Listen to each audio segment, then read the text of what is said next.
ये खूबसूरत तस्वीरें आप देख सकते हैं, ये नज़ारा जो आँखों को बेहतरीन लगता है। भारत के कई जगहों से खींचे गए ये वाइल्ड लाइफ फोटोग्राफ्स किसने खींचे हैं? एक वर्दी वाले ने। जी हाँ, नमस्कार, मैं हूं कनुप्रिया सत्तन और आप देख रहे हैं हमारा शो वर्दी वाले। वर्दी वाले वो जो आपकी रक्षा करते हैं, वर्दी वाले वो जिनके लिए समाज पहले होता है, वर्दी वाले वो जो अपनी ड्यूटी निभाते हुए अपने परिवार को भी पीछे छोड़ आते हैं। वो वर्दी वाले जब अपनी इच्छाएं पूरी करते हैं और कुछ इस कदर करते हैं तो दिल खुश भी हो जाता है और लगता है ये तो इनका हक बनता है।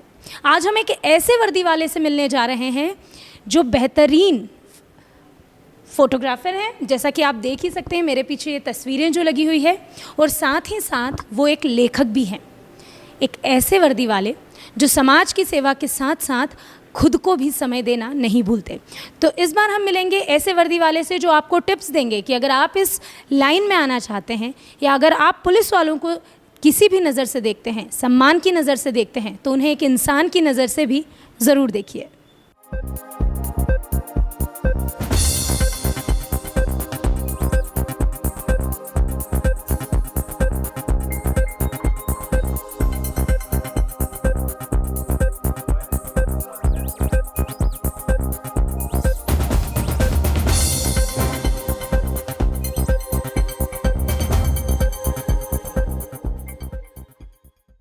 मैं जिस ऑफिसर की तारीफ़ करते करते यहाँ तक आई हूँ वो बिल्कुल मेरे नज़दीक हैं, और मैं ये ज़रूर कहूँगी कि वर्दी वाले का जो कंसेप्ट है वो शुरू ही इसलिए किया गया था क्योंकि वर्दी यानी कि यूनिफॉर्म वो देखते ही इंस्पायर करती है उस जीवन को जीने के लिए जो खुद के लिए नहीं दूसरों के लिए हो। लेकिन वो वर्दी बहुत त्याग भी मांगती है। तो आज हम एक ऐसे ऑफिसर के साथ इस वक्त यहाँ मौजूद हैं जिनके अपने शौक़ हैं, जिन्होंने किताबें लिखी है, और जो बाहर मैंने आपको खूबसूरत तस्वीरें दिखाई थी वो तस्वीरें तो आप देख ही चुके हैं, यानी कि वाइल्ड लाइफ फोटोग्राफी भी करते हैं। तो कैसे वो ये सब कुछ मैनेज करते हैं वर्दी की ड्यूटी करते हुए, आइए बात करते हैं एडीजी वरुण कपूर से। Hello sir. हेलो सर, मुझे बताइए कि कैसे एक वर्दी के साथ में ये सब चीज़ें, ये सारे शौक़ को आप वक्त दे पाते हैं? Basically it's question of time management. अगर आप समय का प्रबंधन ठीक से करें तो फिर आप सब कुछ कर सकते हैं। तो पुलिस की नौकरी में समय नौकरी में बहुत जाता है, there is no doubt about it, but जैसे जैसे आप सीनियर होते हो तो आपके पास कुछ समय एक्स्ट्रा ज़रूर बचता है। तो उस समय में या तो आप उसको एक तरीके से व्यर्थ बिता सकते हो या फिर कुछ चीज़ क्रिएटिव कर सकते हो। और मेरा ऐसा मानना है कि अगर आपकी कुछ हॉबीज़ हैं या आपके कोई शौक़ हैं ऐसे जो जिनको अगर आप एक्स्ट्रा समय में उनमें पार्ट लोगे तो फिर I think you will develop better as a personality, and आपको रिलैक्सेशन भी मिलेगा, स्ट्रेस भी आपका कम होगा, और एज अ पर्सन भी ऑल्सो यू विल ग्रो। आपने कहा कि आप इसमें रिलैक्स होंगे, एज अ पर्सन भी ग्रो होंगे, लेकिन इन्हीं सब के बीच में परिवार भी आता है। ऐसे में फिर फैमिली को मैनेज करना कैसे, कितना मुश्किल होता है, कैसे करते हैं? यस, फैमिली तो इज़ ऑब्वियसली, जॉब के साथ family is the number one priority. पहले तो मतलब हर का अपना अपना वो होते होंगे ranking, but for me my job comes first and then also my family, and then whatever जो भी समय बचता है उस पर मैं ये चीज़ करता हूँ, रादर देन वेस्ट इट। मतलब वेस्ट मैं वेस्ट मानूँ, लोग ना माने, but rather than just spending it ऐसी चीज़ें करने में जिनका कोई पॉजिटिव रिजल्ट नहीं आता, तो आई feel that it should be spent in that. तो वही उसी का नतीजा है ये, बिकॉज समय तो सबके पास बराबर है। सर, हमारा ये जो शो है वर्दी वाले, इसको बनाने का हमारा मेन कंसेप्ट है कि जो युवा हैं वो जब इस फील्ड को चुनते हैं तो वो इसलिए ना चुने क्योंकि वर्दी अट्रैक्ट करती है, वो इसलिए चुने क्योंकि इसकी अपनी रिस्पॉन्सिबिलिटीज़ हैं। तो इसके बारे में आपका क्या सोचना है, कितना डिफ़िकल्ट है और कितना अहम है? जी देखिए, वर्दी वेयरिंग अ यूनिफॉर्म युवाओं के लिए हमेशा एक मोटिवेशन का फैक्टर होगा, you can not deny that. Specially younger age में ज़्यादा होता है एज यू ग्रो ओल्ड, तो वो तो एक अट्रैक्शन है ज़रूर है, और उसके कारण से लोग इस विभाग में आना चाहते हैं, no doubt about it. Second है इसकी जो पावर है, उससे भी लोग थोड़ा अट्रैक्ट होते हैं कि इसमें बहुत आपको पावर होगा एंड ऑल दैट। बट ये सब चीज़ें जब आप आ जाते हो इस नौकरी में तो ये सेकेंडरी हो जाती हैं।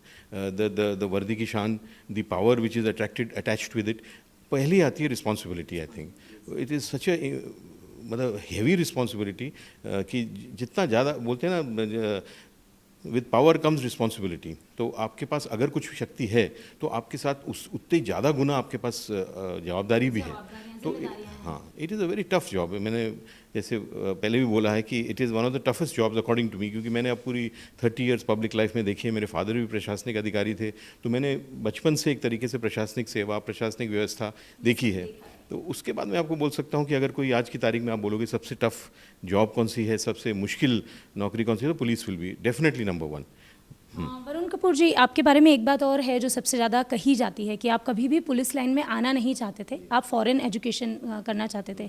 तो फिर जब आपने ये लाइन चुनी, वो एक मोमेंट था जब आपकी फैमिली ने आपसे कहा, तो जब आपने ये चुना तो आपको क्या कभी भी ये एहसास हुआ कि अरे मैं ये कहाँ फंस गया? नहीं नहीं, ऐसा मैंने नहीं, ऐसा कभी नहीं लगा।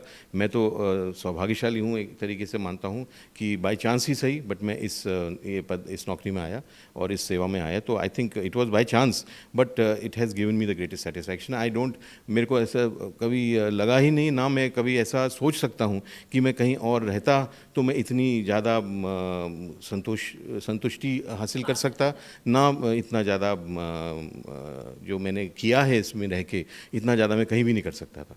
It has given me lot of opportunity and lot of satisfaction. That's it has, मतलब मैंने बोला ना by chance, but it has been great luck that I landed up here. पिछले 30 सालों का एक लंबा सफ़र, एक अच्छा करियर, आप आज इस पद पर हैं।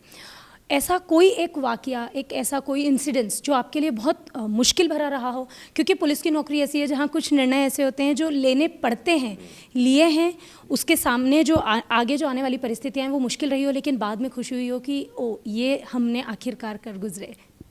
ऐसे तो बहुत सारे इंसिडेंट्स हैं कि जिसमें लगा कि मतलब उस समय बहुत कठिनाई थी, उस समय बहुत दिक्कत थी और लगा कि ये नहीं करना चाहिए, ऐसे नहीं कर सकते, ऐसे नहीं होना चाहिए। बट एक को मैं चयनित करूं तो मेरा पहला ज़िला था धार एज एसपी।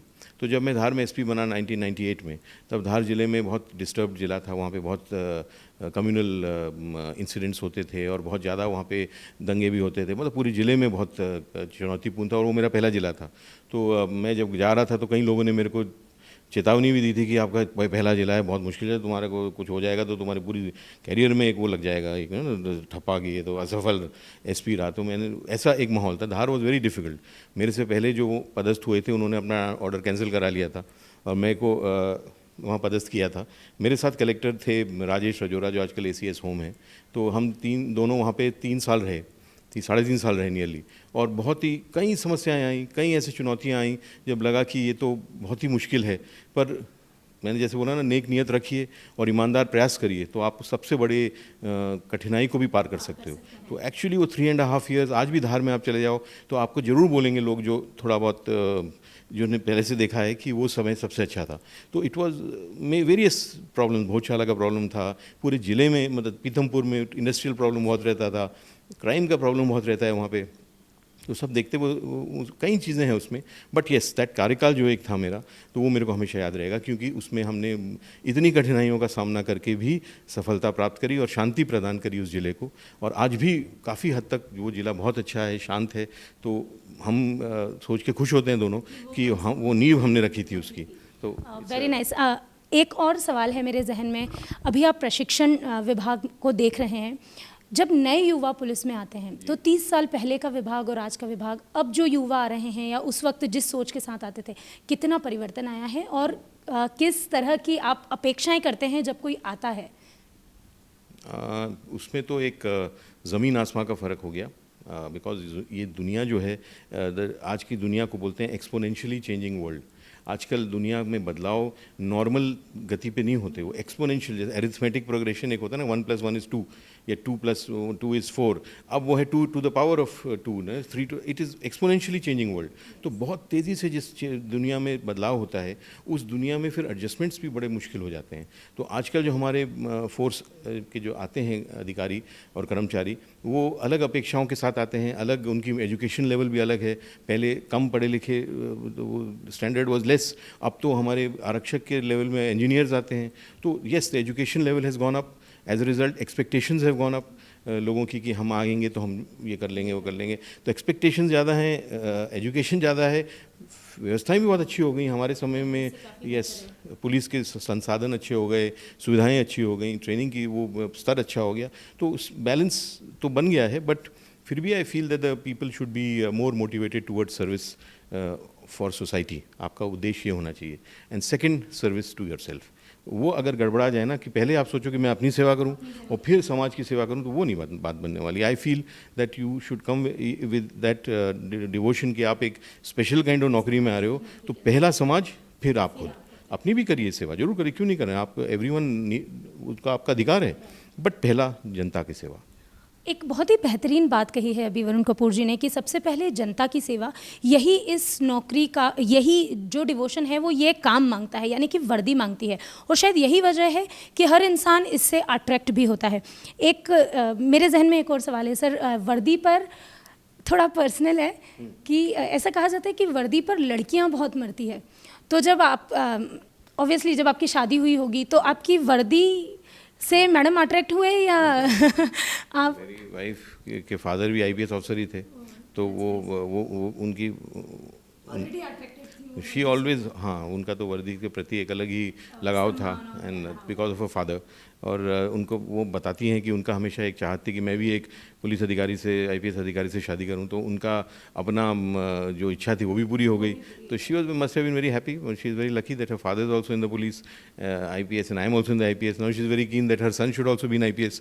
तो शी फील्स कि वो तीनों मतलब I am a daughter of a police officer, wife of police officer, and also mother of police officer. अब वो उस बेटे के ऊपर है कितनी क्षमता है उसमें। लेट्स सी कि वो अपनी माँ की कामना पूरी कर पाएगा कि नहीं।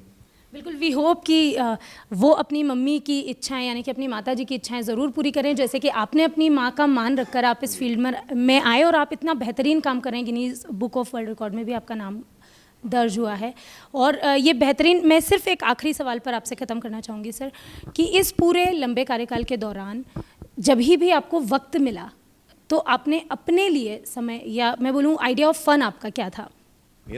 मेरा तो एक तो मेरा बहुत रुचि है ट्रैवलिंग में, मतलब ट्रैवल द वर्ल्ड। मैंने 60 कंट्रीज़ ट्रैवल करी हैं फॉर वेरियस रीजंस। मैं 2 मिशन में काम किया हूँ यूएन की, अन्य कारणों से भी मैं गया हूँ। तो मेरा ट्रैवलिंग मेरा एक बहुत बड़ा पैशन था कि मैं दुनिया में जगह में जाऊँ और अलग अलग लोगों से, अलग अलग कल्चर से, अलग अलग विचारों से रूबरू हूँ। तो वो एक मेरा वो बहुत बड़ा शौक है। दूसरा, हमेशा I used to be taking part in lot of sports, that was a great इच्छा मेरी, स्पोर्ट्स में पार्ट लेना। मेरे को कुछ medical tennis elbow and all हो गया, तो I could not take part that much, but that's main that photography है। अब वैसे तो शौक तो बहुत हैं, but mainly photography and wildlife photography and of course travelling. वो तो हमारे दर्शक शुरुआत में ही देख चुके हैं। जब मैं आपके ऑफिस की तरफ आ रही थी तो वो ब्यूटीफुल पिक्चर्स वो इतना ज़्यादा अट्रैक्ट कर रहे थे कि मैं वहीं शुरू हो गई थी उसके लिए। बहरहाल कोई एक ऐसी चीज़ जो आप हमारे दर्शकों से कहना चाहेंगे, क्योंकि कोविड काल अभी ख़त्म नहीं हुआ है, कोविड अभी जारी है, तीसरी लहर की संभावनाएं हैं, तो ऐसा कुछ जो आप बताना चाहेंगे कोविड के संबंध में कि किसी भी एक सिविलाइज, क्योंकि एक यूनिफॉर्म की अगर मैं बात करूं तो सबसे पहले अनुशासन डिमांड करती है, तो मुझे लगता है कि अनुशासनहीन है भारतीय इस मामले में। और कोविड इसीलिए दूसरी लहर इतनी खतरनाक थी क्योंकि हम भूल गए थे कि हमें क्या प्रोटोकॉल्स दिए गए हैं जिनको हम फॉलो नहीं कर रहे हैं, या क्या गाइडलाइंस दी गई हैं। तो इसके बारे में या किसी और बारे में आप जनता से जो भी कहना चाहें। देखिए, बेसिकली आपकी नागरिक होने के नाते आपकी कुछ अधिकार हैं तो कुछ कर्तव्य भी हैं, तो अपने कर्तव्यों का बोध होना चाहिए लोगों को, और उसके बाद एक फिर गतिविधि संचालित करनी चाहिए। बहुत सारी ऐसी चीज़ें हैं, पर्यावरण की सुरक्षा है, स्वास्थ्य की सुरक्षा है, साफ़ सफाई की, so many things are there, जिसमें आपको अपने कर्तव्यों को भी सोचना चाहिए, not only your duty, your rights, है ना। तो इसलिए वो भी उसी का पार्ट है ये जो कोविड मैनेजमेंट है, कि अगर आप मास्क पहन रहे हो तो अपने लिए तो पहन ही रहे हो, बट आप दूसरों के लिए भी पहन रहे हो, है ना। ये अपने ऊपर एहसान तो कौन करेगा, दूसरों पे एहसान कर रहे हो आप। तो रिस्पॉन्सिबिलिटी अपनी समझिए समाज के प्रति, पूरी व्यवस्था के प्रति, और फिर गतिविधि संचालित करिए। आप सभी हम इंसान हैं, तो आई थिंक इंसान होने के नाते इतनी अकल और इतनी सोच सब में होनी चाहिए कि don't live for your self, you must live for people also. आपकी सुविधा, मैंने पहले भी बोला, सेकंड मानो, दूसरे की सुविधा, इस देश की सुविधा, इस देश के प्रोग्रेस, समाज के प्रोग्रेस, वो पहले मानना चाहिए। तो फिर आप भी सफल होगे डेफिनेटली, क्योंकि देश आपका, समाज आपका सफल हो रहा है, तो आपको भी उसमें हिस्सेदारी मिलेगी। अब रेस्ट आप अपने लिए सोचो, तो फिर अपना भी सब विकास होगा, तो दोनों मिल जाएंगे, तो आपको तो डबल हो जाएगा। तो वही मान लीजिए कि आपका भी फायदा हो रहा है इसमें। तो इसीलिए आपको अपनी ड्यूटीज़ भी समझनी चाहिए, ताकि अल्टीमेटली फ़ायदा उसमें आपका ही है, समाज का तो है ही, but ultimately it will go around and come back to you. तो you should be responsible not for the society but also for your self. तो अपने लिए करिए, समाज के लिए करिए, अल्टीमेटली वो गोल घूम के वो फ़ायदा भी आपको ही मिलेगा। I feel it is win win situation. तो इसलिए अपने कर्तव्यों पे ध्यान दें, शॉर्टकट्स ना अपनाएं। मैंने पहले भी बोला, शॉर्टकट सही दिशा में जाते हैं, ये हमेशा सही नहीं है।